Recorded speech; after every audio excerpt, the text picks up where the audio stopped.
Nacido en la ciudad autónoma de Buenos Aires el 19 de agosto de 1969.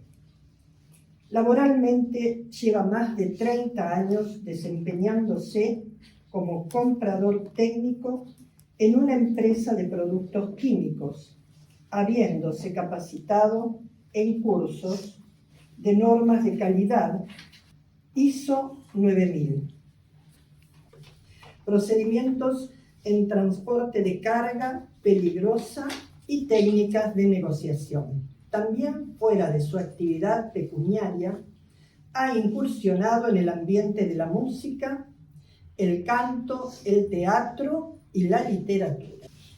En cuanto a su trayectoria dentro del movimiento espírita, ingresa en el Centro Cultural Allan Kardec en marzo del año 2003, completando los 4 cursos sistematizados y siendo convocado luego de los mismos para trabajar en el área de enseñanza, primero como monitor, luego como educador en los cursos segundo y cuarto, los que actualmente sigue dictando, y también está dictando el curso de perfeccionamiento.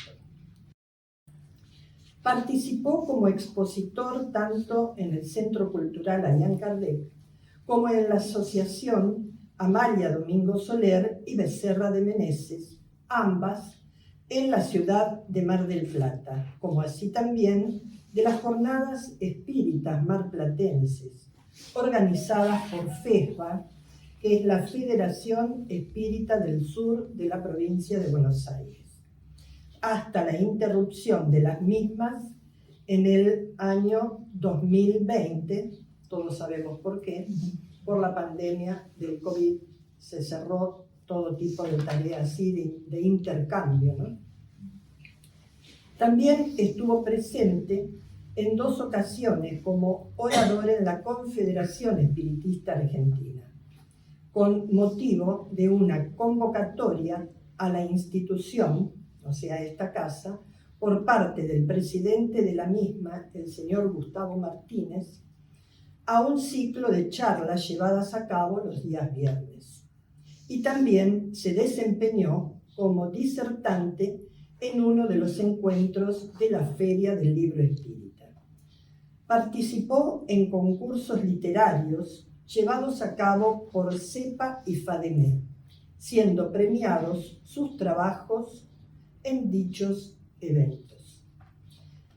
En el actual Centro Allan Kardec, que es esta casa, continuación del Centro Cultural Allan Kardec, integra la comisión directiva en condición de vicepresidente de la casa.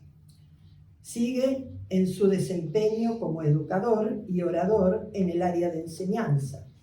Forma parte de la tarea de dirección de la Mesa de Caridad y en la Mesa de Desarrollo Mediúnico, y es miembro del equipo de la Sala de Paces. Atesora como objetivo fundamental seguir trabajando en la premisa impulsada por los fundadores de la institución: hacer del espiritismo escuela, estudiarlo minuciosamente y que la institución continúe creciendo como una verdadera escuela del alma. ¿Qué tal? Buenas noches. Bueno, hoy no me ha tocado ser el presentador, hoy me tocó venir al ruedo.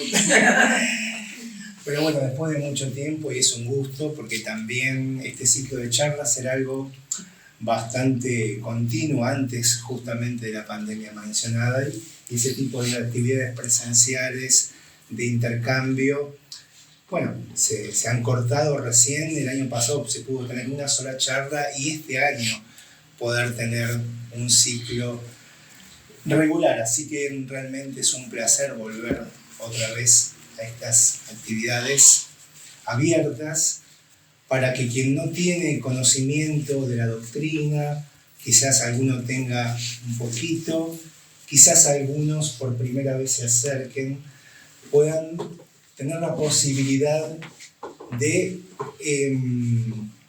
encontrarse con los postulados espíritas y poder comprobar que el espiritismo es mucho más allá que el encuentro mediúmnico, lo cual es muy importante cuando se hace al servicio de la caridad y del amor, pero es algo mucho más amplio.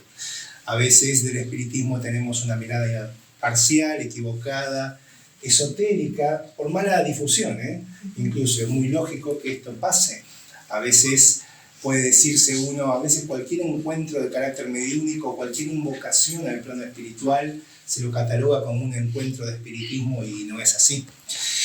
Porque la mediunidad existió mucho antes del espiritismo, el espiritismo le da su marco científico y moral al respecto, y una mediunidad a la luz del espiritismo tiene sus particularidades, y particularmente es una mediunidad con Jesús, es una mediunidad de un camino de caridad, de ayuda. No es una mediunidad comercial, tiene sus características y el espiritismo tiene sus principios.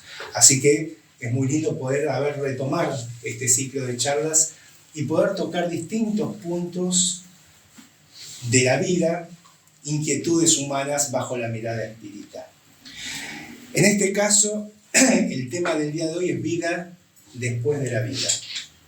Una inquietud, casi diría ancestral, que nos atraviesa muy de cerca, incluso vamos a ver de tiempos inmemoriales, incluso cuando el ser, el espíritu en su derrotero evolutivo, ingresando a la fase humana, con el pensamiento continuo, con la palabra, con la adquisición de la idea moral, la razón, los sentimientos, cuando el hombre se hace gregario y tiene noción de familia, de clan, de afectos, y se encuentra con uno de esos hechos trascendentales que nos atraviesa a todos, que es la partida, el cese de esos afectos. ¿Qué pasa?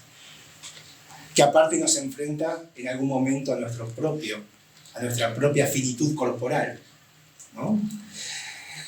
Es curioso cómo deberíamos tener, y la doctrina nos ayuda a tener una mirada más reconciliatoria con ese fenómeno que llamamos muerte, que no existe como lo concebimos a veces, ¿no? Es simplemente una puerta, es volver a casa. Y es curioso porque de lo único que podemos ser profetas bastante certeros es que algún día vamos a partir. Por ahí no tenemos la idea de qué momento, pero todos sabemos que en algún momento tenemos que dejar esta etapa transitoria que es la vida corporal. Lo demás tenemos sueños, proyectos, y son hipótesis y ojalá se cumplan mucho, pero hay algo que es seguro que en algún momento nos va a pasar. Vamos a tener que dejar esta escuela que transitamos momentáneamente para volver al plano que realmente pertenecemos, que es el plano espiritual. Y bueno, ¿qué podemos decir de la vida después de la vida? Vamos a dar algunas definiciones para ir entrando un poco en tema conceptual. Vida, vamos a tomar definiciones de diccionario, ¿no? Vida, fuerza o actividad esencial mediante la que obra el ser que la posee, tiempo que transcurre desde el nacimiento de un ser hasta su muerte o hasta el presente, ¿no? Esta es una de las definiciones que podemos encontrar, entre otras también, en el diccionario. Muerte, cesación de la vida. En el pensamiento tradicional, separación del cuerpo y el alma, también este concepto está. También en el manejo de espiritualidades que la humanidad, que han surgido en las distintas culturas, el hecho de una separación cuerpo y alma, más allá del pensamiento de cada doctrina, más allá del pensamiento mágico a medida que nos retrasamos en el tiempo, más allá de las concepciones, vamos a ver que hay una idea de más allá, innata en el ser. Y alma, principio que da forma y organiza el dinamismo vegetativo, sensitivo e intelectual de la vida, en algunas religiones y culturas sustancia espiritual inmortal de los seres humanos, sustancia o parte principal de cualquier cosa. Estas son definiciones de la Real Academia Española para entrar en un tema muy conceptual. Ahora vamos a ir profundizando de a poquito. El hombre ante la muerte, y esto ya es sacado de uno de los textos de la codificación, que es el cielo y el infierno. Vamos a ver el tema del miedo a la muerte. El hombre, sea cual fuere el grado de la escala al que pertenezca, desde el estado salvaje tiene el sentimiento innato del porvenir. Su intuición le dice que la muerte no es el fin de la existencia y que aquellos cuya pérdida lamentamos no están perdidos para siempre. La creencia en el porvenir es intuitiva y muchísimo más generalizada que la de la nada. Así pues, ¿a qué se debe que entre quienes creen en la inmortalidad del alma todavía haya tantos que se encuentran apegados a las cosas de la tierra y sienten tan grande temor a la muerte? El miedo a la muerte es un efecto de la sabiduría de la providencia y una consecuencia del instinto de conservación común a todos los seres vivos. Ese miedo es necesario mientras el hombre no está suficientemente esclarecido acerca de las condiciones de la vida futura, como contrapeso al impulso que, sin ese freno, lo llevaría a dejar prematuramente la vida terrenal, así como a descuidar el trabajo que debe servirle para su propio adelanto. A eso se debe que, en los pueblos primitivos, el porvenir sea apenas una vaga intuición, con posterioridad se convierte en una simple esperanza y por último en una certeza, aunque siga neutralizada por un secreto apego a la vida corporal. Esto es del cielo y el infierno. O sea, desde tiempos inmemoriales hay una intuición imperfecta de un más allá.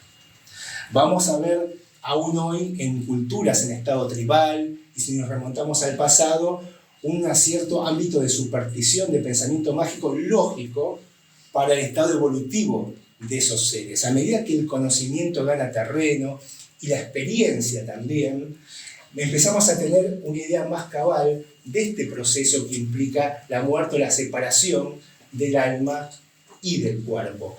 Aún así, por lógica, tenemos un instinto de conservación.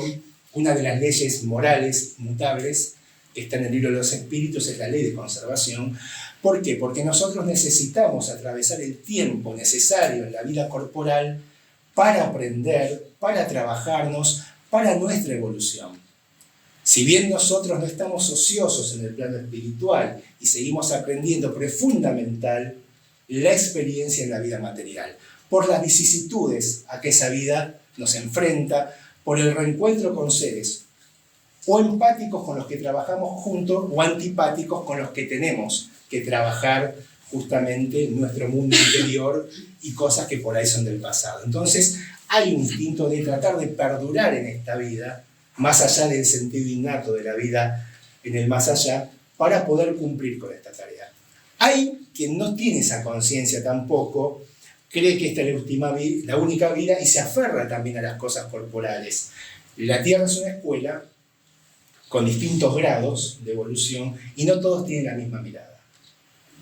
Hay quienes no tienen noción, al menos consciente, o tienen un apego y dicen, bueno, yo no puedo comprobar que hay otra vida, vamos a ver que sí, pero, a ver, la verdad es que no lo puedo comprobar y, como dice el tango, la vida es corta y hay que vivirla, y se apegan a los deseos. Después, bueno, la misma ley de causa y efecto y la ley de aprendizaje los va enfrentando a las consecuencias de las cosas, como a todos, y ahí, por prueba y error, vamos aprendiendo. Bueno, yo les comentaba que de tiempos ancestrales hay indicios de este más allá, de las partidas, ¿no? Y uno de esos indicios característicos es el culto hacia los muertos o la actitud del hombre primitivo hacia aquellos seres cercanos que parten al mundo espiritual, cuya vida física cesa. Algún ser humano de la última edad glaciar debió recorrer la ladera con el doloroso afán de recoger flores para el muerto. Ese es el relato de un arqueólogo, ¿sí? A raíz del descubrimiento de unos huesos de Neandertal en el Kurdistán, en Irak, ¿no? En una ladera, en una montaña, en una cueva. Hoy día nos parece lógico que se le ofrenden al ser querido que acaba de morir cosas bonitas como son las flores. Pero encontrar flores en un sepulcro de Neandertal que data de hace 60.000 años es otra cosa. En los millones de años de evolución que se iniciaron con homínidos y bioides en África, es entre los Neandertal donde encontramos testimonios de los albores del sentimiento social y religioso, el obvio cuidado con que se trataba a los lisiados y heridos, las sepulturas y las flores. Esto es un relato del Dr. Ralph Solecki, arqueólogo estadounidense, y es extraído del libro Ciencia versus Reencarnación, El Gran Desafío 1, un hermoso trabajo de Silvia, justamente, y que nos da la pauta de cómo ese instinto de ceremonia, de ofrendar algo al que ha partido. Incluso el texto, lo curioso de esto es que entre las flores que se encontraron, las plantas en torno a ese montículo, porque estaba con piedras, a esos huesos, una antropóloga botánica los analizó y había restos de flores, de vegetales que no pertenecían al lugar donde estaban justamente los restos. Eran de otro lugar más lejano. O sea que alguien se tomó el trabajo de recoger flores, ir a la ladera, ir de la montaña, ir a la cueva y hacer esa ofrenda. En un ritual de despedida, de homenaje. O sea, hay un sentimiento hacia los que han partido que data de miles y miles de años. Tenemos también en el hombre de Cromañón, hay restos de ejemplares de Cromañón sepultados en posición fetal. Cabe interpretar en ello, de acuerdo con los mitos de aquellos pueblos que hasta hace poco observaban esa práctica, un afán de facilitar la resurrección del difunto en una nueva vida. La práctica de envolver el cadáver en mortajas evoca la circunstancia de que el feto está cubierto por una membrana y la limpieza del cadáver es un equivalente ritual, mágico acaso, de la limpieza del recién nacido. Este tema mágico es frecuente en los pueblos cazadores y nómades. Otro tema vinculado con los pueblos patriarcales y pastoriles se relaciona con la idea de que una persona al morir debe continuar con el mismo tipo de existencia que ha llevado hasta entonces.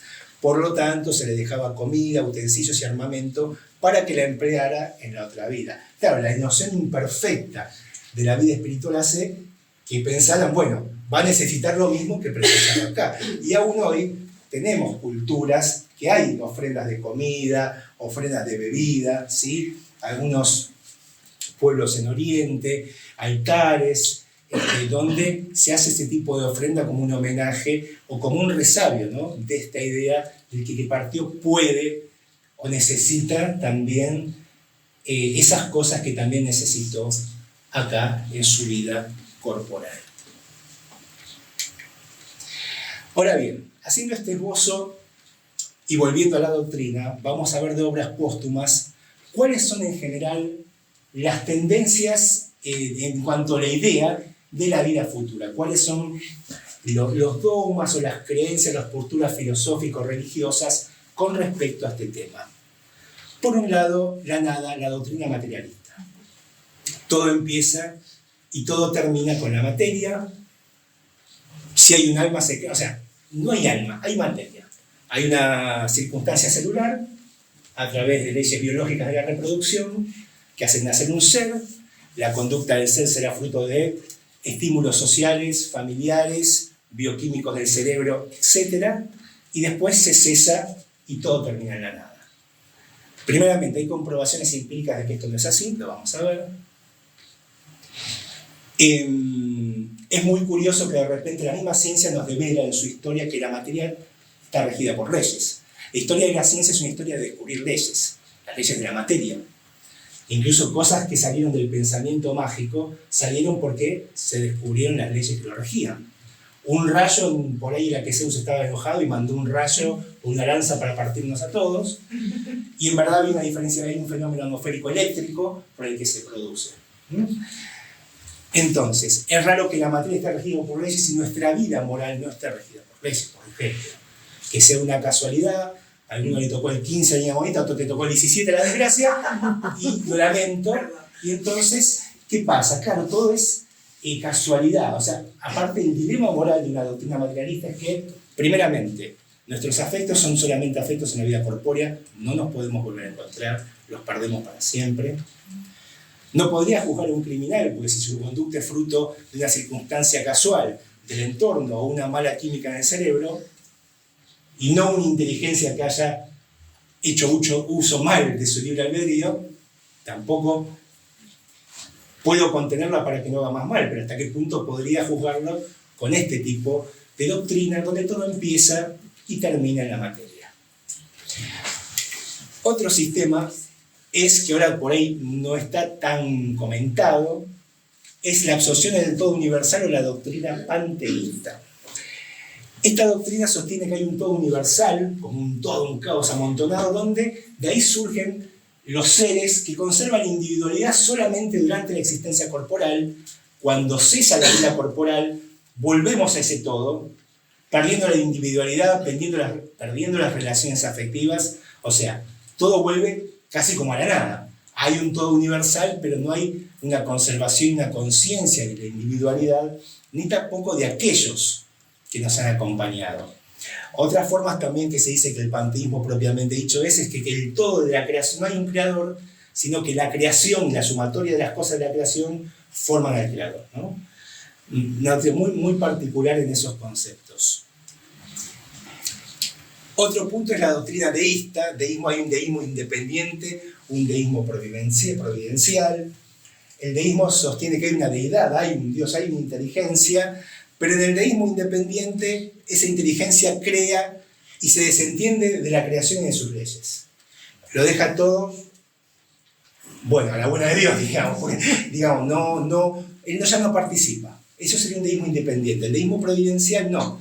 La deidad, la providencia acompaña las leyes, está presente y está, por supuesto, también pendiente de su creación y de su criatura.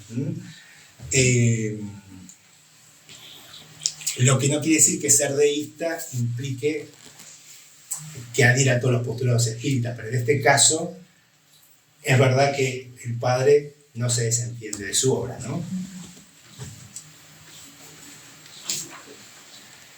Y el otro punto es la individualidad con fijación definitiva del destino. La doctrina, creo que todavía de la Iglesia, la doctrina dogmática, donde hay un ser, hay un alma que conserva su individualidad, pero entra como una página en blanco. A partir del cuerpo es creada esa alma. No hay la pluralidad de existencia, no hay la reencarnación. No hay una vida anterior al nacimiento, no hay una historia, sino que todo empieza ahí y de acuerdo al comportamiento, de acuerdo a las circunstancias de la vida presente, será el destino futuro de ese ser. El tema es que a veces, como la evolución es algo individual, puede ser que padres, hijos, hermanos, si no están en el mismo nivel evolutivo, tampoco se encuentren luego de la partida del plano espiritual. Porque quizás algunos más adelantados pueden estar en una condición mejor y en otro estado espiritual y en otra región espiritual desconectado de otros que por ahí no. Y por ahí no se vuelvan a encontrar al no haber el proceso de pluralidad de existencias. Y el otro punto es la individualidad con progreso ilimitado, que es la doctrina espiritista. ¿Sí? El ser viene, aprende y hay un progreso incesante. Se vuelve al plano espiritual, también se aprende ahí, se recapitulan experiencias y luego cuando se tiene la oportunidad y el merecimiento se vuelve a reencarnar, a trabajar las cosas que quedaron pendientes o a atravesar las expiaciones necesarias para saldar las deudas de nuestro pasado, ¿no? Esto hace que el ser se conquiste a sí mismo incesantemente hasta llegar a un punto a la mayor escala evolutiva, ¿no? Lo que sería un espíritu, como lo llamamos en la doctrina del primer orden, que sean los espíritus puros, o que otros llamarían ángeles, arcángeles, etc., que llegaron al punto más alto de la escala. Y el hecho es que todos los espíritus con su propio trabajo han de llegar al punto más alto de la escala de acuerdo a la doctrina de los espíritus. No hay desheredados que se queden en mitad del camino o que no lleguen a conocer la felicidad plena, pero hay un trabajo que es propio del individuo, no depende de una fatalidad o de algo mágico o de una voluntad suprema. Hay leyes, en la medida que el espíritu las conoce y se trabaja y vive de acuerdo a esas leyes, bueno, el derrotero por ahí es menos penoso o pueda llegar más o menos rápido. Esto de obras póstumas, un libro de publicaciones de trabajo de Allan Kardec posteriores a su desencarne. Bien, como hablamos de espiritismo, vamos a dar un par de definiciones rápidas. ¿Qué es el espiritismo? Bueno, es la ciencia que estudia el origen y naturaleza de los espíritus y su relación con el mundo de los encarnados. En la Génesis ya establece algo muy particular. Dice que el espiritismo no establece ninguna teoría preconcebida. Así, no estableció como hipótesis ni la existencia e intervención de los espíritus, ni el periespíritu, ni la reencarnación, ni ninguno de los principios de la doctrina. Concluyó en la existencia de los espíritus cuando esa existencia se dedujo como evidencia de la observación de los hechos, y actuó así con los otros principios. No fueron los hechos los que vinieron a confirmar la teoría, sino la teoría que vino subsiguientemente a explicar y resumir los hechos. Acá están, por un lado, las hermanas Fox, y acá un ejemplo de las mesas parlantes. Allá por mitad del siglo XIX, las hermanas Fox, en la localidad de Hydesville, en las afueras de Nueva York, por 1848, fueron protagonistas de ciertos fenómenos que nosotros llamamos de efecto físico. Ellas en su hogar, escuchaban ruidos, arrastrar de pasos y como unos golpes, como unos pasos, ¿no?, que golpeaban. La más chiquita, creo que Kate, en vez de asustarse, le llamó la atención y le dijo: señor pata de palo, le dice, porque creía que había un espíritu. Usted puede seguir ese ritmo, y el espíritu hace el ritmo que hace la nena. Entonces descubrieron que evidentemente había algo que estaba respondiendo inteligentemente a lo que proponía la criatura. Esto es fundamental porque Allan Kardec después llega a la conclusión que un efecto inteligente tiene que tener una causa inteligente. Y evidentemente era un espíritu. Tiempo después se encontró en los cimientos de la casa los restos de una persona aparentemente que había sido asesinada en algún momento. Pero había un espíritu que estaba generando fenómenos de efecto físico, que justamente son la prueba más contundente porque afectan justamente nuestros sentidos físicos. Cuando el mundo espiritual interviene en el mundo material, esos estímulos nosotros los podemos ver y oír. Cualquiera, no tiene que ser medium. Por ahí hay otras características. Por ejemplo, si hay no una aparición, pero un clarividente que hay un espíritu, por ahí lo ve él que tiene la facultad. Pero un fenómeno de efecto físico lo podemos presenciar todos porque es sensible a nuestros sentidos, ¿no? Esto es lo que pasaba en Hydesville y esto es lo que pasaba en la Europa ya por 1855 con las mesas danzantes y parlantes, a las que se le hacían preguntas y las mesas se movían, respondían. Allan Kardec, que todavía no era Allan Kardec, era el profesor León Hipólito de Guisard-Rivel, discípulo de Pestalozzi, un hombre de mucho raciocinio, no era un místico, sino que era un ser que pasaba todo por el bisturí y la razón. Primeramente le hablaron de estos temas y como él había estudiado el magnetismo de Mesmer, dijo, bueno, aunque las mesas se muevan, puede pasar a un efecto fluídico magnético. Cuando le dijeron que las mesas daban respuesta, dice, pero, hasta que no me demuestren que una mesa tiene cerebro, yo no puedo creer que una mesa responda. Fíjense lo que era codificador, porque no se dejaba llevar por el primer estímulo. Cuando un grupo de personas, un amigo, dijo, no, estamos estudiando seriamente, venga.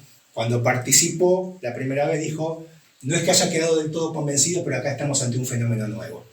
Y ahí empezó a investigar y ahí empieza a forjarse Allan Kardec y todo el estudio de estos fenómenos, ¿no?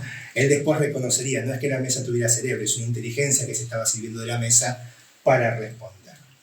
Bueno, estos fenómenos sensibles a nuestros sentidos son los que abrieron la puerta al espiritismo. Vamos a seguir con algunas definiciones espíritas. El alma. En el hombre hay un principio inteligente al que se llama alma o espíritu, independiente de la materia, y que le da el sentido moral y la facultad de pensar. Si el pensamiento fuese una propiedad de la materia, veríamos a la materia bruta pensando. Ahora bien, como nunca se ha visto materia inerte dotada de facultades intelectuales, y dado que cuando el cuerpo muere deja de pensar, es preciso concluir que el alma es independiente de la materia y que los órganos no son más que instrumentos con cuyo auxilio el hombre manifiesta su pensamiento. Esto es extraído de obras póstumas. Nosotros, igual lo menciona más adelante, alma y espíritu es lo mismo. Convenimos en llamar alma cuando el espíritu está encarnado y espíritu cuando está en el plano espiritual. Pregunta 134. ¿Qué es el alma, un espíritu encarnado? Pregunta 100 de estos libros de los espíritus. Pregunta 134a. ¿Qué era el alma antes de unirse al cuerpo? Espíritu, justamente lo que mencionaba recién. Pregunta 134b. Así pues, ¿las almas y los espíritus son lo mismo? Sí, las almas no son sino los espíritus. Antes de unirse al cuerpo, el alma es uno de los seres inteligentes que pueblan el mundo invisible y se revisten temporalmente con una envoltura carnal para purificarse e instruir. Esto es del libro de los espíritus, el libro 2 del mundo espírita de los espíritus. Acá tengo la definición de alma y de espíritu, también de acuerdo a la doctrina. El alma después de la muerte, que es un poco ya el tema que nos atañe. La pregunta 149, ¿en qué se convierte el alma en el instante de la muerte? Vuelve a ser espíritu, es decir, regresa al mundo de los espíritus que había dejado momentáneamente. O sea, se reconoce como es, vuelve dejando su envoltura corporal, que obviamente se descompone, se disgrega, y vuelve con su espíritu y su periespíritu. Ahora vamos a ver, con su cuerpo espiritual. Después de la muerte, ¿conserva el alma su individualidad? Sí, nunca la pierde. ¿Qué sería si no la conservara? Siempre conserva su individualidad, la conciencia de quién es. La 150, ¿cómo constante el alma su individualidad, puesto que ya no tiene el cuerpo material?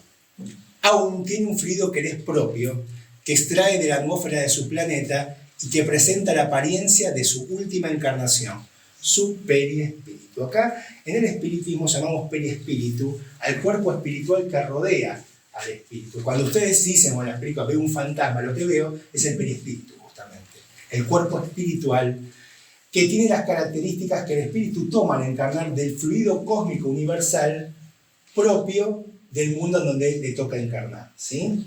Hay un fluido cósmico universal que, de acuerdo al mundo, si es más o menos adelantado, tiene características de sutileza o de gravedad propias de la evolución de ese mundo, y de ese fluido el espíritu toma para poder revestirse con un cuerpo espiritual, al que Ariel Kardec le dio el nombre de periespíritu, en analogía, es una comparación botánica, al perisperma que rodea la semilla. Por eso se llama periespíritu. Es el cuerpo espiritual fluídico que rodea al espíritu. Y es materia, mucho más sutil que nuestro cuerpo carnal, pero es materia. La pregunta 150b. ¿El alma no se lleva consigo nada de este mundo? Nada más que el recuerdo y el deseo de ir a un mundo mejor. Es un recuerdo pleno de satisfacción o de amargura según el empleo que haya hecho de la vida. Cuanto más pura es el alma, mejor comprende la futilidad de lo que ha dejado en la tierra. Nosotros, al partirlos como espíritus, solamente nos llevamos nuestro bagaje moral y el conocimiento intelectual. De lo material no nos llevamos nada. Lo que no quiere decir que no hagamos un buen usufructo mientras lo tenemos y si lo hemos ganado honradamente en la tierra, pero siempre es bueno tener la conciencia de que somos, mirando la vida, o sea, mirando en términos espirituales, ¿no? Somos usufructuales, nunca somos dueños. Ni siquiera de este cuerpo que está destinado a perecer. Legítimamente tenemos nuestra casa, nuestro auto, y está bien, no hay que sentir culpa por eso, está bien, pero entre la existencia es un préstamo. Lo tenemos todos los papeles, todo, pero no me lo puedo llevar. Entonces, también esa mirada nos ayuda a ver de forma diferente la vida y tratar de mirar las cosas un poquito más espiritualmente. El alma en la erraticidad. ¿Qué pasa el alma cuando está en el plano espiritual, no? 2.23 la pregunta. ¿El alma reencarna inmediatamente después de su separación del cuerpo? A veces reencarna inmediatamente, pero la mayoría de las veces lo hace después de intervalos más o menos prolongados. En los mundos superiores la reencarnación es casi siempre inmediata. Puesto que en esos mundos la materia corporal es menos densa, el espíritu encarnado goza en ella de casi todas las facultades que le son propias. Su estado normal es el de vuestros sonámbulos lúcidos. A medida que vamos evolucionando, las capacidades espirituales van aumentando, ¿sí? Nuestra percepción espiritual va creciendo y toda nuestra vida y nuestro mundo va siendo más sutil. Generalmente hay un periodo entre encarnación y encarnación que no es igual para cada ser. Cuando ingresamos al plano espiritual tenemos que volver a adaptarnos, obviamente, a volver a casa. Hay un periodo de despertar al mundo de los espíritus, pero después tenemos una etapa de reconsideración, donde nos podemos encontrar con familiares, con guías que nos asesoren. Hay una etapa hasta volver otra vez a reencarnar. A veces puede haber procesos en que se reencarne muy rápido, ¿sí? Y en mundos más avanzados ya, en la vida corporal, se goza de cierta sutileza y de cierta espiritualidad, si se quiere, o de ciertas percepciones que en los mundos más densos como el nuestro no es habitual. 2.24. ¿En qué se convierte el alma en el intervalo de las encarnaciones? Es un espíritu errante que aspira a su nuevo destino, que espera. ¿Cuánto pueden durar esos intervalos? Desde algunas horas hasta algunos millares de siglos. Por lo demás, para hablar con propiedad, no hay un límite extremo asignado al estado errante. Puede prolongarse muchísimo tiempo, pero nunca es perpetuo. Tarde o temprano, el espíritu siempre encuentra la oportunidad de recomenzar una existencia que sirva para purificar sus existencias anteriores. En algún momento va a buscar otra vez ingresar a la escuela de la tierra o al mundo que le corresponda para seguir su proceso de aprendizaje. Tenemos que tener en cuenta lo siguiente, y esto es para todo. La situación en espíritu, en el plano espiritual, al igual la forma en que reencarnamos como la forma que partimos, tiene mucho que ver con nuestro grado de evolución, con los merecimientos, con la situación espiritual en que se encuentre cada espíritu, ¿no? Hablamos de erraticidad porque no está el espíritu en un mundo mientras está en el plano espiritual. No quiere decir que necesariamente esté errático, perdido, depende. Hay espíritus, por ejemplo, muy aferrados a la materia todavía, que por ahí están en un monoideísmo que los hace por caso, si eran muy avaros o muy materialistas o muy apegados al dinero, estar atados a la riqueza, a no querer desprenderse de lo que ya no pueden gozar, ¿no? Entonces, bueno, ahí estamos hablando de un cierto tipo de turbaciones de espíritus con estas particularidades, ¿no? Hay espíritus que no, que están aprendiendo, que quizás están juntos con otros familiares y se han reencontrado. O sea, hay distintos niveles de acuerdo a la situación, al merecimiento y a las características, particularmente no solo intelectuales o de conocimiento, morales de cada ser. La 2.24b es la duración. ¿No se halla subordinada a la voluntad del espíritu o se le puede imponer como expiación? Es una consecuencia del libre albedrío. Los espíritus saben perfectamente lo que hacen, pero también hay algunos para quienes es un castigo infligido por Dios. Otros piden que se prolongue para continuar estudios que solo pueden hacerse con provecho en el estado de espíritu, no la necesidad de estar en el plano espiritual. Hablamos como un castigo infligido por Dios en el sentido en que esos espíritus han violado las leyes divinas y a través de su propia experiencia, a veces un tanto amarga, reconsiderar su actitud. No es que Dios quiera el castigo, Él expone leyes y que nosotros aprendamos las consecuencias de seguirlas o de violar esas leyes. 2.25. La erraticidad, ¿es de por sí un signo de inferioridad de los espíritus? No, pues hay espíritus errantes de todos los grados. La encarnación es un estado transitorio, ya lo hemos dicho, en su estado normal el espíritu se haya desprendido de la materia. Hoy en la oración Silvia agradeció y la presencia de seres que están en el plano espiritual y son guías de esta casa y no son seres que están en inferioridad precisamente, ¿no? Sino de un grado, de un tenor moral muy alto. Entonces, con respecto a nosotros particularmente, entonces, están en el plano espiritual, pero están en otro nivel evolutivo y por ello cumpliendo este tipo de tareas también. 2.26. ¿Podemos decir que todos los espíritus que no están encarnados son errantes? Los que deben reencarnar, sí. En cambio, los espíritus puros, o sea, los que han llegado a la perfección, no son errantes. Su estado es definitivo.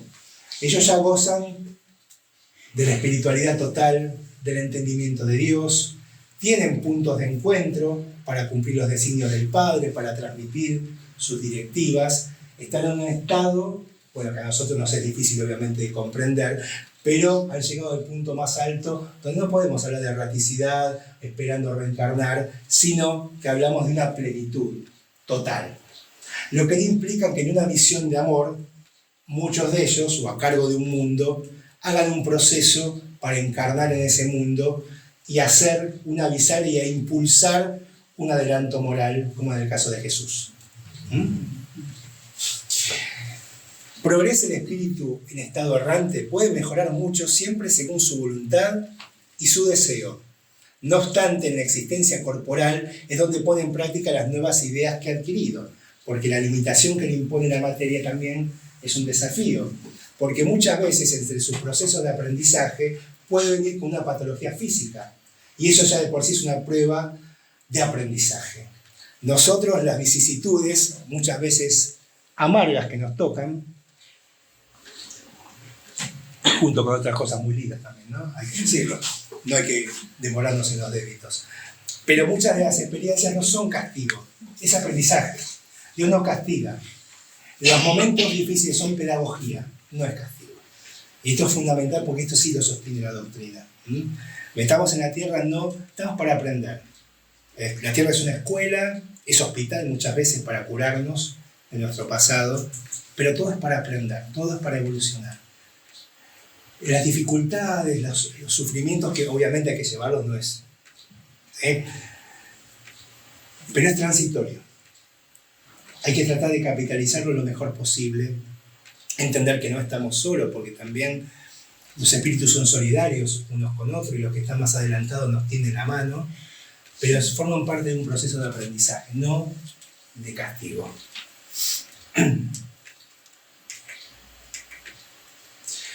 Los espíritus errantes son felices o desdichados, más o menos según sus méritos. Sufren las pasiones cuya esencia han conservado o son felices según se encuentren más o menos desmaterializados. En el estado errante el espíritu entrevé lo que le falta para ser más feliz y entonces busca los medios de alcanzarlo. Sin embargo, no siempre se les permite reencarnar a voluntad, lo cual constituye un castigo.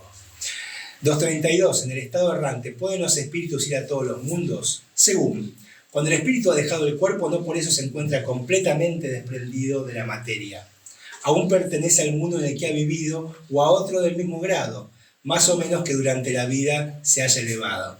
En eso reside el objetivo al que debe tender, pues de lo contrario nunca se perfeccionaría. No obstante, puede ir a algunos mundos superiores, aunque en ese caso se encontrará en ellos como un extranjero.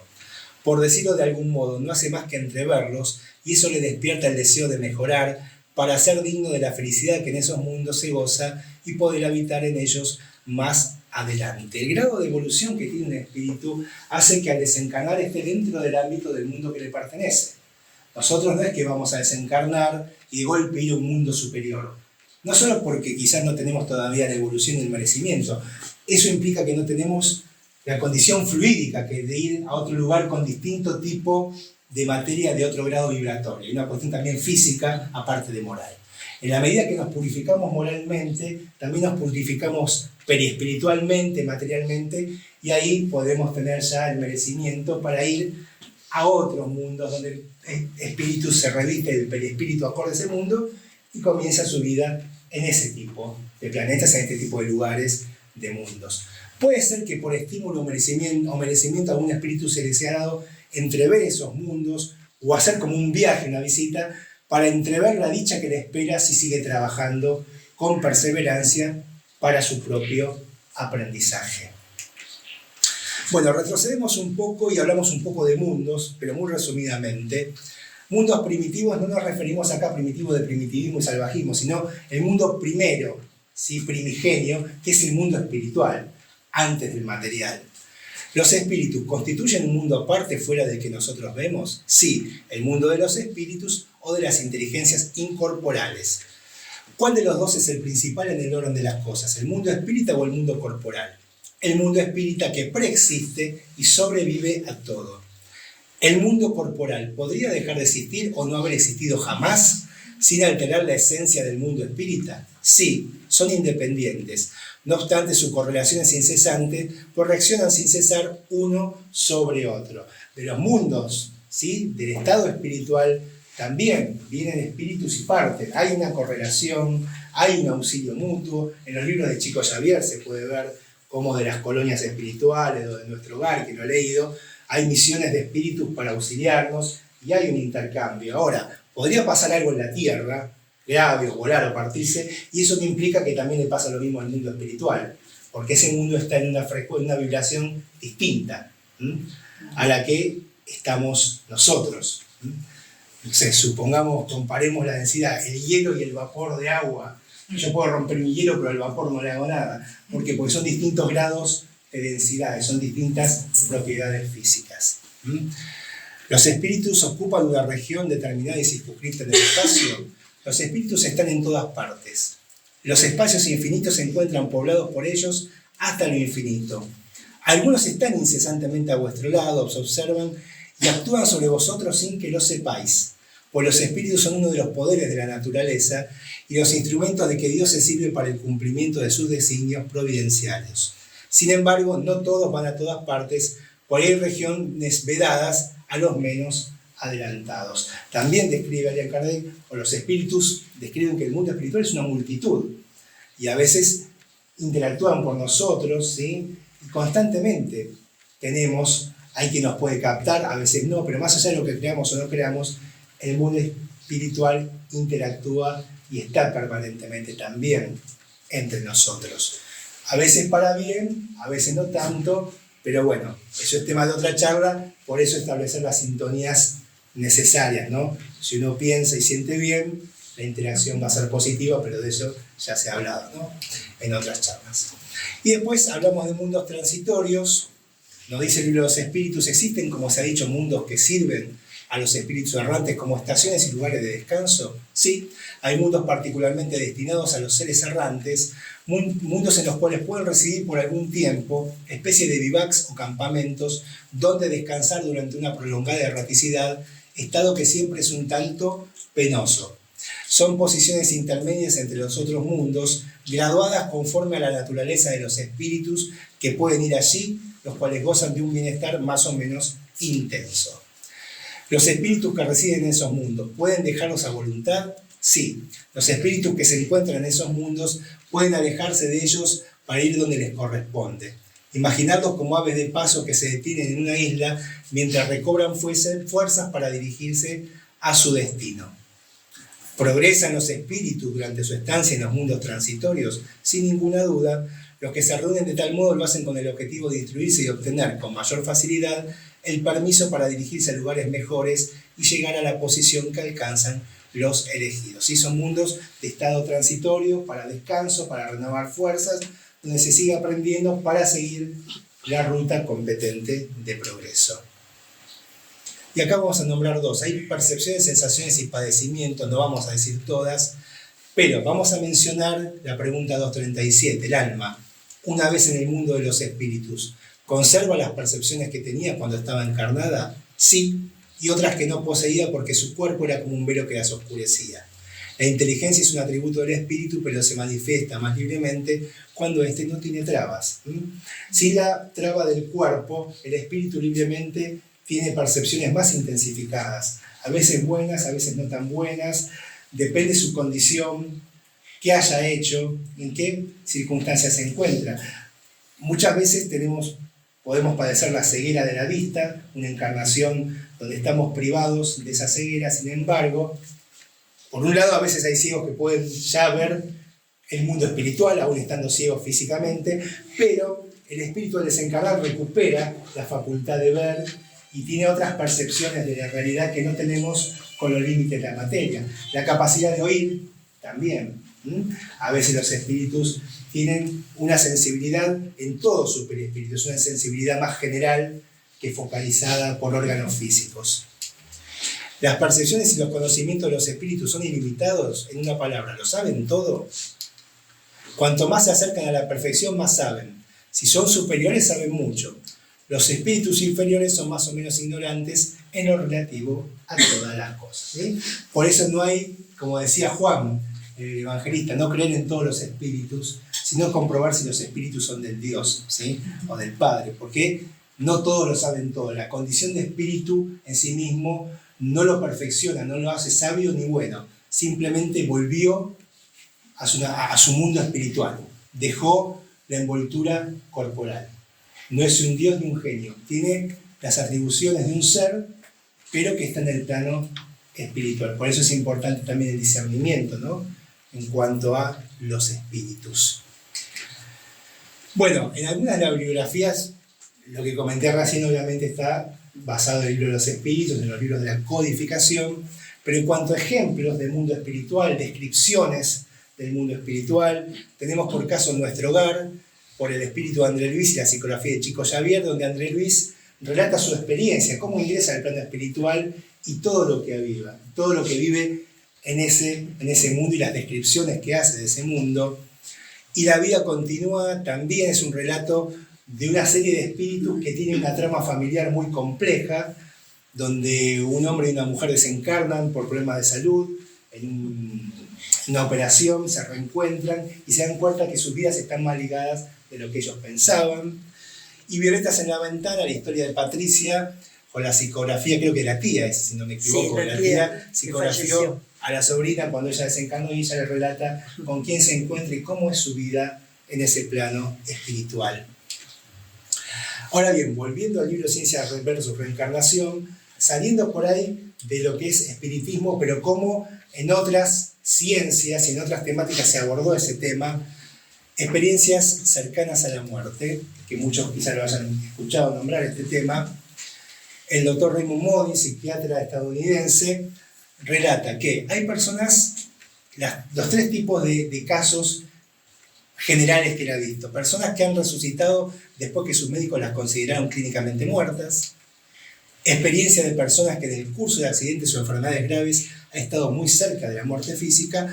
O experiencias de personas que al morir hablaban con otras personas que se encontraban presentes, ya les relataban cosas del mundo espiritual y posteriormente, bueno, las que estaban presentes le habían informado del contenido de la experiencia de la muerte, ¿no? En este caso, por ejemplo, estos estudios del doctor Raymond Moody, está en Ciencia versus Reencarnación, lo trae Silvia, él tiene un libro, Vida después de la vida, justamente, me enteré ayer, así que bueno, muy interesante. Y por ejemplo, para dar dos casos, dice que hay muchos que describen sentimientos y sensaciones agradabilísimas durante los primeros estadios de sus experiencias. Por ejemplo, tras una grave herida en la cabeza, uno de los signos vitales de un hombre era indetectable y él relata: en lugar de la herida noté una momentánea sensación de dolor, pero desapareció por completo. Sentí como si flotara en un espacio oscuro. El día era muy frío y sin embargo, mientras estaba en esa negrura, lo que sentí era calor y la sensación más agradable que había experimentado nunca. Recuerdo que pensé, debo estar muerto. El otro, una mujer que estuvo cerca de la muerte tras un accidente de tráfico, trazo un paralelo con un programa de televisión, que yo lo recuerdo de chico. Una sensación de profunda paz y quietud, sin miedo, tras la cual me sentí en un túnel de círculos concéntricos. Poco después vi un programa de televisión llamado El túnel del tiempo, en el que los personajes viajan por ese túnel en espiral. Es lo más parecido a lo que yo sentí. Son dos experiencias, hay muchas, experiencias de gente que ha tenido la posibilidad de desprenderse, estar en el plano espiritual y volver. Algunos no querían volver, algunos fueron interpelados. Tenés que volver, ¿qué vas a hacer de tu vida? O sea, cada experiencia fue muy particular y muy distinta. Bueno, acá tenemos a la doctora Elizabeth Kubler-Ross, que durante mucho tiempo ha trabajado con enfermos terminales. La muerte de un amanecer, un libro fantástico, y ella menciona, nacida en Suiza, se encarnó, después de haber trabajado con moribundos durante muchos años y tras haber aprendido al lado de ellos lo que es esencial en la vida, ya que hablan de sus arrepentimientos, de sus disgustos junto antes de morir, cuando todo parece demasiado tarde, comencé a reflexionar sobre qué es la muerte. Esta muerte de la que los científicos quieren convencernos no existe en realidad. La muerte no es más que el abandono del cuerpo físico, de la misma manera que la mariposa deja su capullo de seda. La muerte es el paso a un nuevo estado de conciencia en el que se continúa experimentando, viendo, oyendo, comprendiendo, riendo, y en el que se tiene la posibilidad de continuar creciendo. La única cosa que perdemos en esta transformación es nuestro cuerpo físico, pues ya no lo necesitamos. Es como si se acercase la primavera, guardamos nuestro abrigo de invierno, sabiendo que ya está demasiado usado y no nos lo pondremos de todas maneras. La muerte no es otra cosa. Hermoso mensaje de la doctora Kubler-Ross, una vida fascinante, por cierto. Sí. Y para ir cerrando, quería tomar este capítulo de palabras de corazón de un espíritu llamado Mei Mei, por la pluma de Chico Xavier, llamado Siempre Vivos. ¿Recuerdas, aún en plena fiesta del mundo, mientras distribuyes palabras y sonrisas de gentileza, a aquellos que te precedieron en la gran transformación. Ese te dejó las preguntas sin respuesta cuando le tocaste las manos de fallecientes. Aquel se despidió a través de la última mirada. Aquel otro se ausentó de tu afecto, a distancia sin que registrases las palabras del adiós. Otro aún cayó bajo los ingenios humanos en la alabanza del progreso. Entre tanto, recoge en la concha de tu propia alma la fuente de las lágrimas que la nostalgia te desabotona en el corazón. Recuérdate de ellos encendiendo en la memoria la luz de la esperanza. Los llamados muertos son vivos en planos diferentes. Si aspiras a rendirles tu culto de amor, realiza por ellos lo que desearían hacer si estuviesen contigo. Nadie te impide llorar, reconociendo en la carencia de afecto una herencia común, constituida de aflicción y de llanto. Aún así, si lloras, no permitas que tu dolor se haga desesperación. Llora elevando y construyendo, amando y sirviendo siempre. Donde estuvieras rememorando a los que partieron, no olvides que también ellos guardan tu imagen en el corazón. El pensamiento es un mensaje con dirección. Los muertos son siempre vivos. Bendícelos para que te bendigan. Auxílialos, estimulándoles la fe y la propia seguridad para que te auxilien. Entre las criaturas de la tierra y los habitantes del más allá, prevalece aún el principio de la vida en la ley eterna del amor. Da y recibirás. Estas hermosas palabras de Meimei por la pluma de Chico Xavier. Y hasta aquí. ¡Upa! Me fui al revés, a ver. Hemos llegado, ahora sí. Muchas gracias.